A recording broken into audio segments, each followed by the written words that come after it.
बहुत अच्छी अपॉर्चुनिटी है जो कि बहुत सालों से चल रही है। जैसे ही आपका हंगरी स्कॉलरशिप लगता है तो आपके पासपोर्ट के ऊपर और उसके लोगों को बहुत कम इन्फॉर्मेशन है और उसकी सीट्स खाली भी रह जाती हैं। हंगरी और चाइना, तो आप कौन सा चूज़ करते हैं? डेफिनेटली मैं हंगरी चूज़ करता। अस्सलाम वालेकुम, कैसे हैं आप सब? ठीक ठाक हैं, उम्मीद करता हूँ सब खैरियत से होंगे।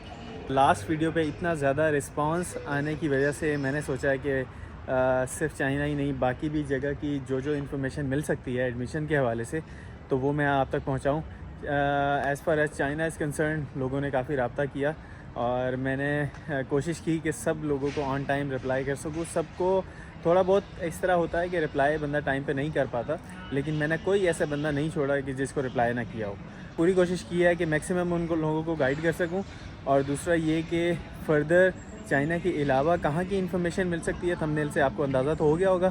तो चलते हैं एक दोस्त की तरफ जिनको बहुत इन्फॉर्मेशन है इससे रिगार्डिंग, और ये भी कि जो उनके आप फैमिली मेम्बर ही समझ लें, वो उधर हैं। तो जो ग्राउंड रियलिटी है वो आप तक मैं पहुंचाने की पूरी कोशिश करूंगा और उनसे कहूंगा कि वो पाथवे मुकम्मल आपको बताएं ताकि आप लोगों तक मैक्सिमम एक एक्यूरेट इन्फॉर्मेशन आप तक जा सके और आप लोग अप्लाई कर सकें। तो चलते हैं उनकी तरफ और उनसे इन्फॉर्मेशन लेते हैं। इतना ज़्यादा रिस्पांस आने की वजह यही है कि पिछले कुछ सालों से बहुत सारे लोग बाहर मूव होने की कोशिश कर रहे हैं कि हम किसी ना किसी तरह हम यहाँ से चले जाएं। अभी कुछ ऐसे भी लोग हैं जिन्होंने मैट्रिक भी नहीं किया हुआ और वो कहते हैं कि हमें कोई अपॉर्चुनिटी नज़र नहीं आ रही। और भाई मैट्रिक तो कर लो पहले। तो यार भाई मेरे सामने खड़े में आप तक जो मैक्सिमम इन्फॉर्मेशन हो सकती है हंगरी से रिलेटेड कि आप लोग खुद अप्लाई करें।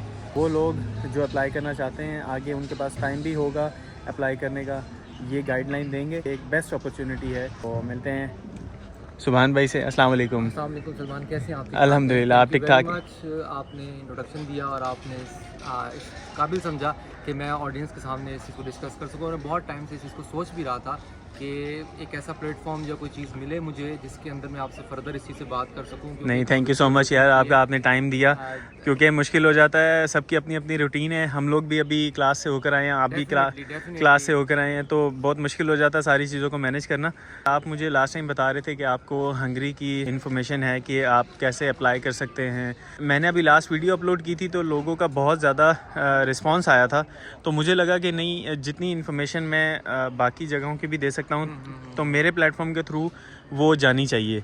Yes definitely. और तो ये एक अच्छा है, सदका जारिया भी है और एक आपके लिए एक अच्छा सिस्टम बन जाता है कि आपकी वजह से लोगों को इन्फॉर्मेशन जाए। हाँ जी, बिल्कुल। चाइना की वीडियो देखी आपकी और इट वाज अमेजिंग। और उसी से मुझे लगा कि मैंने इसलिए आपसे कहा कि एक हंगरी पे भी या यूरोप के करीब करीब जो एरियाज़ हैं या कंट्रीज़ हैं उनके क्लास भी होनी चाहिए। हाँ जी बिल्कुल। तो उस हिसाब से मुझे ज़रा टाइम की भी शॉर्टेज है तो उसको भी देखना है। तो मुझे बताइएगा कि ये किस तरह की आप अपॉर्चुनिटी बता रहे हैं या बता सकते हैं, और उसमें क्या क्या प्रिविलेजेस हैं या अकोमोडेशन के हवाले से क्या क्या चीज़ें और बेनिफिट्स मिल सकते हैं स्टूडेंट को जो पाकिस्तान से हंगरी अप्लाई करना चाहता है।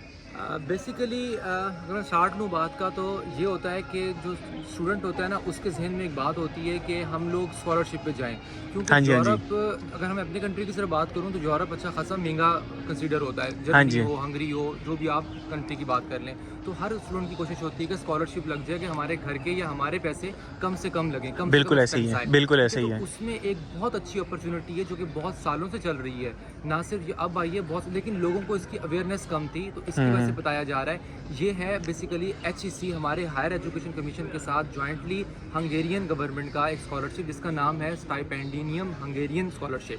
अच्छा, बड़ा मुश्किल नाम है यार। आधा उनके लफ्ज़ में, आधा हमारे साथ। हाँ जी, हाँ जी। तो बेसिकली इसमें आपने करना क्या है, आज इस पर डिस्कशन करेंगे और इस पे क्या क्या स्टेप होंगे, क्या एक्सपेंसेस हैं, वो सारा आप बता देंगे। हम से बात करेंगे।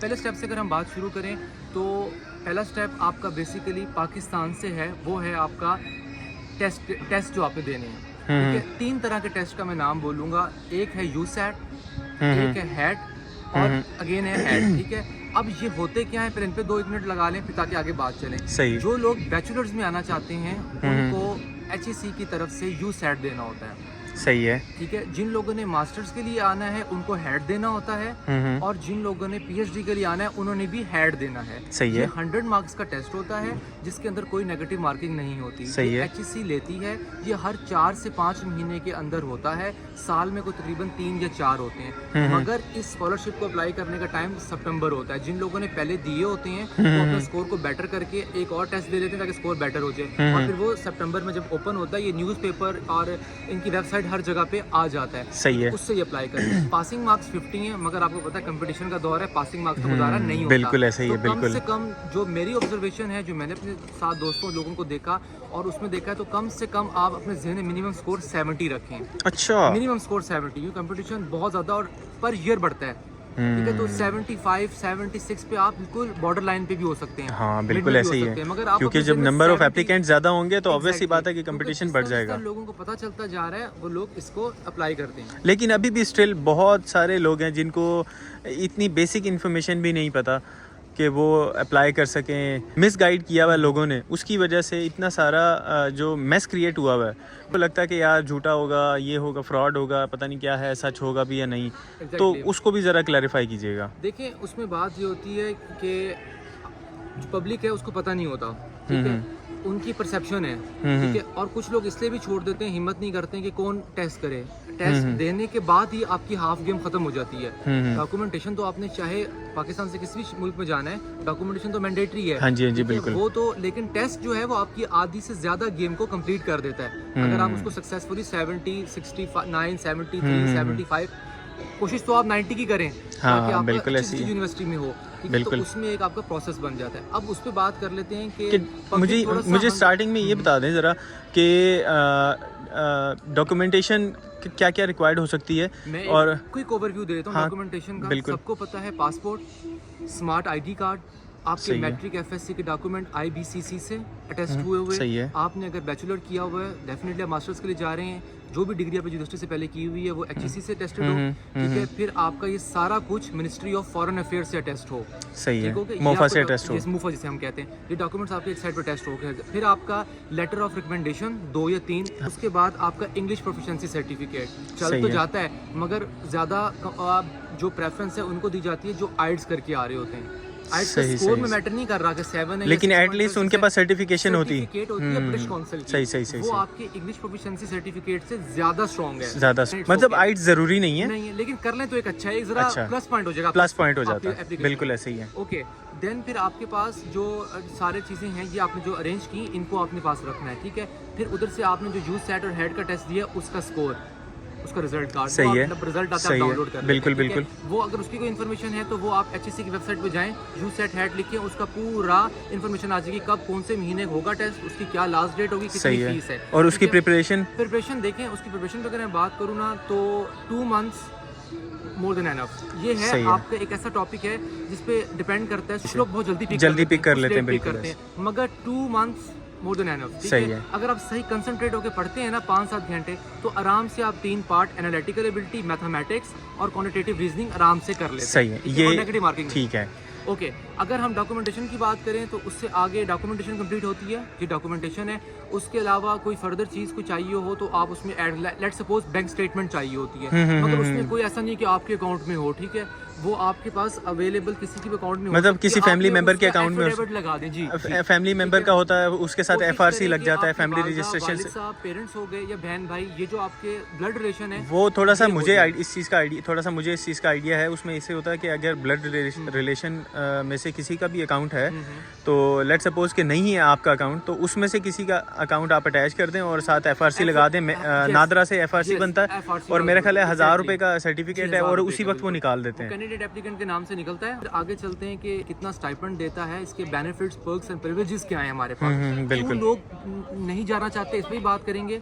इस वीडियो से वो चीज़ भी क्लैरिफाई हो जाए क्यों नहीं जाना चाहते। फर्स्ट ऑफ ऑल एक गुड न्यूज़ जो सबके लिए यहाँ पे होती है और सब चाहते हैं, ये इस पे जैसे ही आपका हंगरी स्कॉलरशिप लगता है तो आपके पासपोर्ट के ऊपर शेंजन वीज़ा लगता है। जबरदस्त, ठीक है। आपका इसका मतलब है यूरोप आपके लिए ओपन है, आप अपने जितना आपकी एक्सेस है का टाइम है आप उसमें इजीली मूव कर सकते हैं, ठीक है, कोई आपको प्रॉब्लम नहीं है आपके पासपोर्ट पे। पहली चीज़।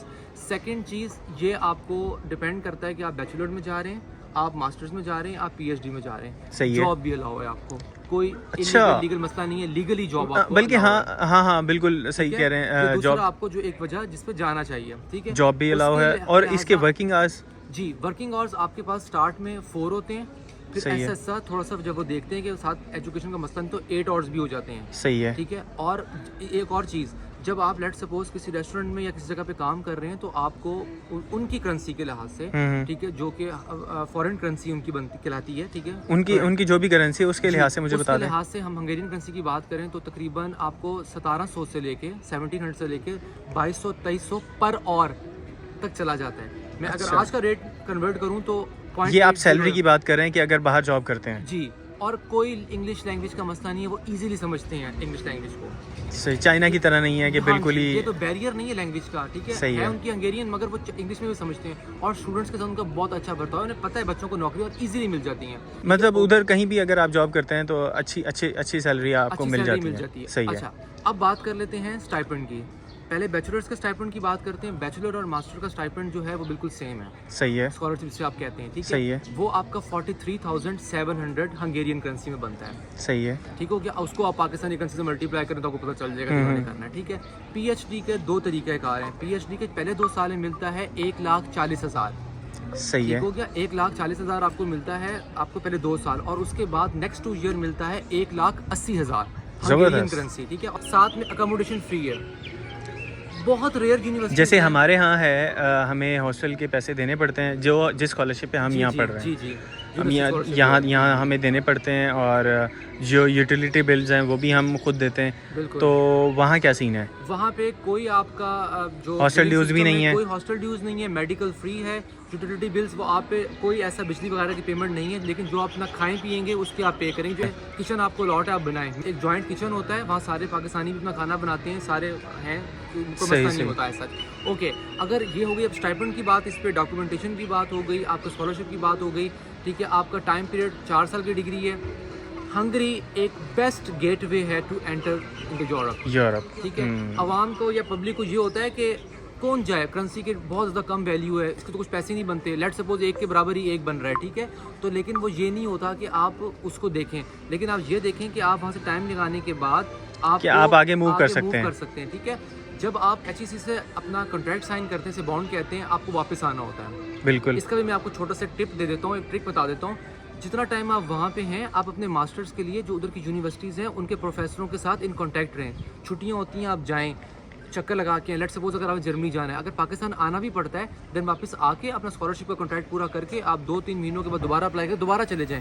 पासपोर्ट पे तो ऑलरेडी आपको शेंजन लगा हुआ है, हाँ जी। आपको फिर यूरोप का दोबारा वीज़ा लेने में कोई मुश्किल नहीं होगी। बिल्कुल ऐसी है। पब्लिक सोचती है कि नहीं जी वापस आना पड़ेगा, जो बॉन्ड खत्म, बॉन्ड तो आपको करना ही है क्योंकि आपको पाकिस्तान प्लस हंगरी वो भेज रहे हैं, लेकिन आप अगली उसमें अपने पैटर्न के ऊपर एडमिशन ले लें मास्टर्स में या पीएचडी में, बैचलर्स करने के बाद। एफएससी के बाद आप करेंगे तो यूसैट है, अगेन मास्टर्स के लिए हैट और आपके पीएचडी के लिए हैट। सारा फोकस इसके ऊपर है, ठीक है, कि आपने इन चीज़ों पे कैसे क्लियर करना है और कैसे होगा, सारा कुछ इजीली हो जाता है, ठीक है। अब एक सिर्फ कंसंट्रेशन लेवल बनाना होता है, अगर आप बैठे करें, विदाउट कैलकुलेटर मैथ होता है। अब ये आपने टेस्ट का भी बता दिया, आपने क्वालिफिकेशन का भी बता दिया, सॉरी डॉक्यूमेंटेशन का आपने बता दिया।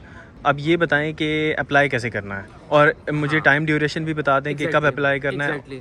अभी रिसेंटली जो हैट और यूसैट गुजरे हैं, जनवरी में गुजरे हैं, क्योंकि मैंने बताया कि जनवरी में पहला टेस्ट हो जाता है 4 महीने बाद। हाँ जी, हाँ जी। अब अगर आप देखें तो आपके पास मई में हो चुका है, अगर लेटेस्ट इन्फॉर्मेशन देखें तो मई में भी हो चुका होगा। सही है। तो अब आपके पास जिन्होंने जनवरी का या मई का दिया हुआ है तो वो ऑटोमेटिकली आगे अप्लाई कर देंगे, मतलब अगर नहीं दिया हुआ था तो अगले साल के लिए वो एलिजिबल है, तो वो अब अपने साथ, कुछ लोग होते हैं उनके पहले टेस्ट में नंबर आ जाते हैं, उसको 2-3 मरतबा देना पड़ता है। हाँ, बिल्कुल ऐसे ही है। मसले वाली बात है, कंसीडर नहीं होगा, सही है, वो जितने मर्जी दें आप, इसका कोई ऐसा मसला नहीं है, सही है। ये कोई CSS के टाइम नहीं है कि 3 है तो खत्म, जितने मर्जी दे सकते हैं टेस्ट, बिल्कुल, अब बेटर करने के लिए।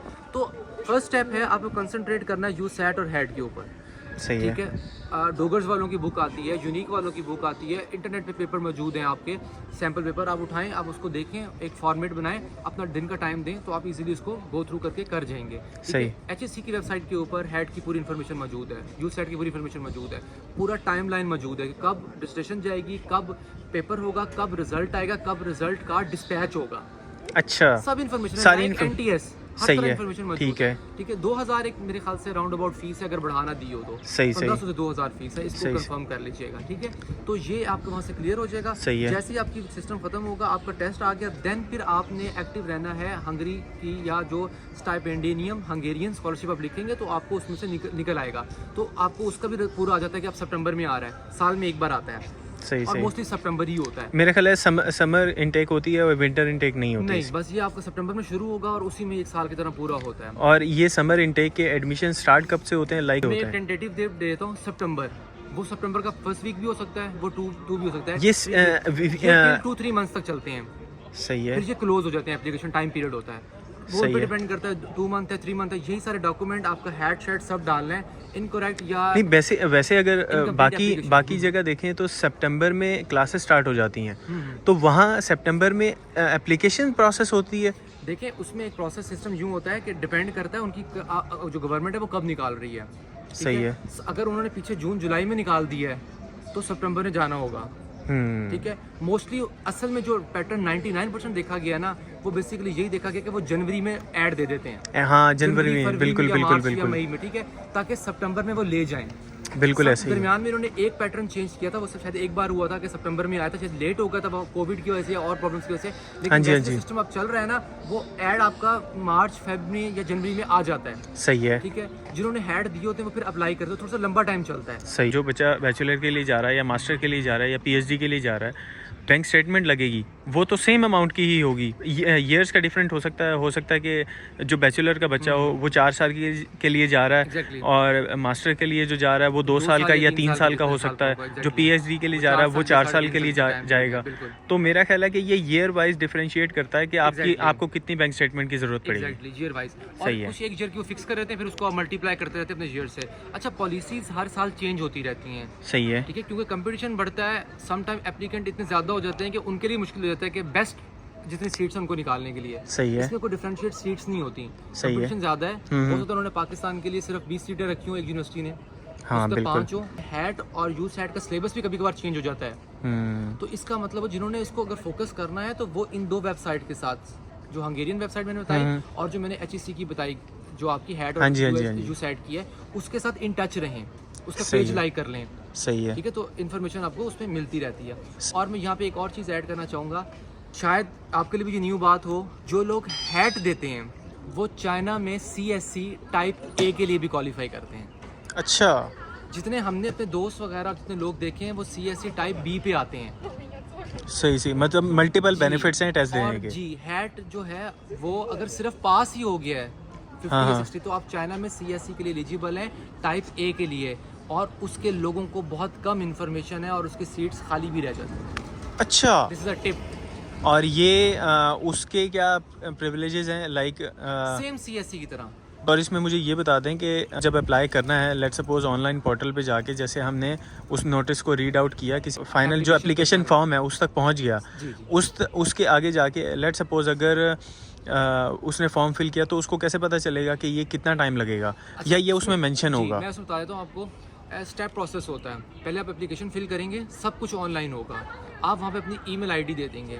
ठीक है, देन आप अपने टेस्ट का स्कोर एंटर कर देंगे, सारा कुछ चीज़ें आपकी ऐड हो जाने के बाद वो आपको फिर आपके जो जिस तरह आपका जो पोर्टल ओपन होता है उसमें आगे रिमार्क साइड होते हैं, मेल भी आती है और रिमार्क साइड भी होती है। रिमार्क्स पे pass fail, step 1 qualified, step 2 qualified, उसके ज़रिए वो आपको वहाँ पे इन्फॉर्म करते रहते हैं कि आपका एडमिशन कंफर्म हुआ या नहीं। कोई इंटरव्यू नहीं होता। अच्छा, ये तो मेरे लिए नया था कि इंटरव्यू नहीं होता। एम्बेसी अपने वीज़े के लिए ज़रूर इंटरव्यू लेगी, वो तो हर कंट्री वो तो हर कंट्री मेरा ख्याल है कंपलसरी है कि, इतना मुश्किल नहीं होता अगर आप हर फेयरली, क्योंकि स्टूडेंट है, स्टूडेंट को मेरा ख्याल है स्टूडेंट को इतना ज़्यादा तंग भी नहीं करते और हो जाता है। एग्जैक्टली। और इसके अलावा क्या था? उसके अलावा अच्छा, मुझे एक और चीज़ बता दें, ये कि ये एक आइडिया दे देना कि लाइक अगर लेट सपोज जनवरी में, फेब में या मार्च में या अप्रैल में जब भी नोटिस हंगेरियन गवर्नमेंट की तरफ से इशू होगा, तो लाइक अप्लाई करने के बाद हमें वो जो रिज़ल्ट की आपने बात की, कितना एक टाइम लग जाएगा कि वो रिज़ल्ट आएगा, और फिर हमारे पास कितना एक टाइम होगा कि हम अपनी बाकी प्रिपरेशन करें वहाँ जाने के लिए? आपका जो एडमिशन नोटिस यानी कि एडमिशन लेटर जिसे आप कहते हैं जी जी, वो आने में आपके 2 से ढाई महीने लग जाते हैं। सही है, 2.5 मंथ आप ठीक कह लें, है। ठीक है। उसके बाद फिर वो आप सारे डॉक्यूमेंट्स लेके एम्बेसी का प्रोसेस आपको देते हैं। सही है। उसमें आप अपने जहन में 15 टू 20 डेज रख लें, फिर पासपोर्ट आने में 10-15 दिन लग जाते हैं, ठीक है। तो मेरा ख्याल है कि ओवरऑल महीना 1.5 महीना तो होगा कि हम उसमें Yes, exactly. वीज़ा लगवा आप लें और बाकी प्रिपरेशन कर लें। जी जी जी, उनको पता होता है कि अगर हमने सितंबर की इनटेक में बुला रहे हैं तो हमें सितंबर से पहले सब कुछ मुकम्मल उन तक पहुंचाना है। अगस्त के स्टार्ट तक या जुलाई हाँ के जी, एंड आप तक। अगस्त के मिड तक कह लें कि अगस्त के स्टार्ट तक आप बिल्कुल फ्री हो जाते हैं। आपने जो फैमिली से मिलना और जो अपनी चीज़ें शॉपिंग वगैरह करनी है वो करके आप इजीली मूव कर सकते हैं। एक और चीज़ लास्ट में मुझे ये बता दीजिएगा कि इसके क्या आगे प्रॉज एंड कॉन्स हैं वहाँ जाने के, क्योंकि लोग ज़्यादातर प्रेफर करते हैं इंग्लैंड को, वहाँ जाते हैं, इटली को प्रेफर करते हैं, जर्मनी को प्रेफर करते हैं, लेकिन उसमें जर्मनी और इटली में तो फिर भी लोग कम जाते हैं, इंग्लैंड बहुत ज़्यादा जाते हैं। इसमें मुझे ये बता दें कि वाई हंगरी, वाई नॉट बाकी जो कंट्रीज़ हैं। आपका जो क्वेश्चन है कि जब मैं कंट्रीज़ का बताया कि इनका देखें, this is totally a beneficial point, ये टोटली फ्री चीज़ है, ठीक है। वहाँ पे अच्छा। आपको पैसे पे करने हैं। हाँ, और उधर तो कौन बहुत चाहेगा पैसे अपने लगते घर हैं। से 50-60 लाख रुपए लगा के जाए। अभी रिसेंटली मैं अगर अपने दोस्त की बात बताऊं तो उससे मैंने पूछा कि यार कितने पैसे लग गए, वो गया है लंदन, तो उससे मैंने पूछा कितने पैसे लग गए, तो उसने मुझे बताया कि यार तकरीबन मेरे 33 या 34 लाख रुपए लग गए हैं, जिसमें अभी टिकट के पैसे जी, शामिल नहीं थे। ये आप अराउंड इसको 40 से 50 लाख समझें, हाँ। ठीक है। अच्छा, फिर उसके बाद आपका स्ट्रेस कि वहाँ जाके अपनी अगली फीस निकालनी है। यहाँ पे आपकी ट्यूशन फीस फ्री है, स्कॉलरशिप पे आप आ रहे हैं, ट्यूशन फीस भी फ्री है, फिर अकोमोडेशन आपकी सारी फ्री है, वहाँ सिर्फ पे भी खाने जॉब पीने कर का सकते आपने हैं, देख। वहाँ पे भी जॉब कर सकते हैं। हाँ, ठीक है? बिल्कुल तो फिर ऐसे आप ही। क्यों ऐसे घर से पैसे लगा के जा रहे हैं? एक टेस्ट की तैयारी है ना, अगर अच्छा तैयारी करके निकलें तो इजीली निकल सकते हैं। और मेरा इजी गेट और प्लस पॉइंट ये है कि आपको वहाँ स्टाइपेंड भी मिलेगा और आप जॉब भी कर सकते और हैं। लीगल कोई इशू नहीं। इस तरह तो यार ये बड़ी ज़बरदस्त किस्म की अपॉर्चुनिटी है, क्योंकि मैं जब यहाँ आया था मुझे बिल्कुल भी नहीं आइडिया था। मोस्टली लोगों को आज वीडियो का मकसद भी यही था कि लोगों को मोस्टली इस चीज़ के बारे में नहीं इन्फॉर्मेशन, अगर है तो आगे डिलीवर नहीं होती, घबरा जाते हैं, पूरी इन्फॉर्मेशन नहीं होती। तो इस वीडियो से एक इन्फॉर्मेशन देनी थी कि बेसिकली ये बेस्ट ऑप्शन है आपके पास, और फिर आप इजीली रोटेट कर सकते हैं। बाद में जब अपने मास्टर या पीएचडी करनी है वो आप सुपरवाइजर के साथ लिंक करके, क्योंकि आप यूनिवर्सिटीज़ में अप्लाई करके आपको इन्फॉर्मेशन ज़्यादा होती है वहाँ उतरने के बाद, तो फिर आप उसकी अगली जो आपका स्टेप होता है पाकिस्तान आने के बाद आप दोबारा जा सकते हैं। कोई इसमें ऐसा इशू वाली बात नहीं होती। बाउंड का बाउंड आपका क्लियर हो जाता है और उसमें और कोई ऐसा बाउंड नहीं साइन किया हुआ कि आपने पाकिस्तान में इतना टाइम रुकना है HEC के साथ। HEC के साथ, ठीक है। आप अगर 1-2, क्योंकि अगर जो नया प्रोसेस हो रहा था उसमें साल या 8-9 महीने लग ही जाते हैं, सही वैसे भी सही आपका टाइम पीरियड पूरा हो जाता है। सही तो सही ये सिस्टम होता है। बस तो मैंने वापस तो ये भी back देखा करना मैंने तो ये भी देखा है कि लोग HEC के प्लेटफॉर्म से चले जाते हैं और फिर वो वापस ही नहीं आते। हाँ, बट कंट्री इमेज ख़राब होता है। वेज तो बहुत सारे होते हैं इलीगल, बट मैं इसको रिकमेंड नहीं करता कि जब आपको एक प्रॉपर बाउंड एक डिपार्टमेंट ने जब आपको इस तरह साइन किया हुआ है और फिर आने आप वाले जो अगली टीम होती है या अगले स्टूडेंट्स उनके होते हैं लिए ना, सख्ती उनके लिए करते दोनों हैं। कंट्रीज पर रिस्ट्रिक्शंस लगा देते हैं। वो बहुत मुश्किल होता है। वो हर कंट्री के लिए मैं कहूँगा, वो चाहे चाइना हो, इंग्लैंड हो, हंगरी हो, जर्मनी हो, कोई भी। अगर अब मैं आपसे पूछूं कि आप अगर आपका यहाँ एडमिशन ना हुआ होता और आपके पास 2 ऑप्शंस होती, हंगरी और चाइना, तो आप कौन सा चूज़ करते?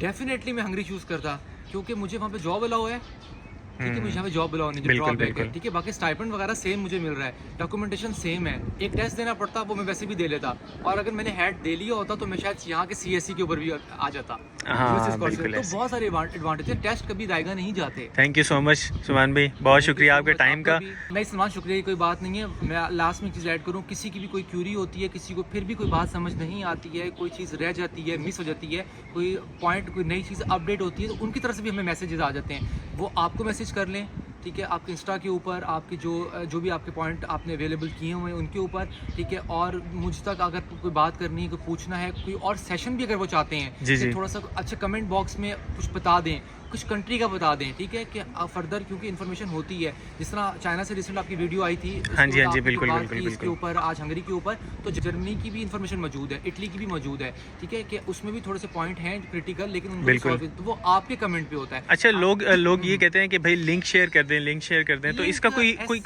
प्रॉपर लिंक तो मेरा नहीं ख्याल के होता। देखिए, अब जो लिंक एक तो- ऑफिशियल वेबसाइट गिवन है HEC की साइट पे, अगर हम जाएं तो अगर इस तरह ये हंगेरियन जो स्कॉलरशिप है इसका लिंक मेरा ख्याल है गिवन होगा उधर, तो हम कोई स्पेशली अपना लिंक सेपरेटली उनको तो लिंक नहीं दे सकते उनको। ठीक है, एज सच कोई लिंक की जरूरत नहीं, तो लिंक मांग के वो अजीब लगता है बात करना। ठीक है, आपके पास सारी इन्फॉर्मेशन आपकी वेबसाइट में मौजूद है और वहाँ लिंक गिवन होता है। ठीक है, उसको ओपन करते हैं, एप्लीकेशन फॉर्म खुल जाता है, आपने स्टेप बाय स्टेप आपने चीज़ें डालते जाना और बहुत ईजी और ईजी वे में एप्लीकेशन प्रोसेस मुकम्मल हो जाता है। इसकी कोई क्यूरी है वो कमेंट सेक्शन में बताएं या फिर मुझे इंस्टा पे फॉलो करें और मुझे मैसेज करें, मैं ज़रूर रिस्पॉन्ड करता हूँ। लास्ट वीडियो में भी मैंने काफ़ी सारे लोगों को गाइड किया था और उम्मीद है ये वीडियो आपके लिए इन्फॉर्मेटिव रही होगी। तो मिलते हैं नेक्स्ट वीडियो में, तब तक के लिए अल्लाह हाफ़िज़।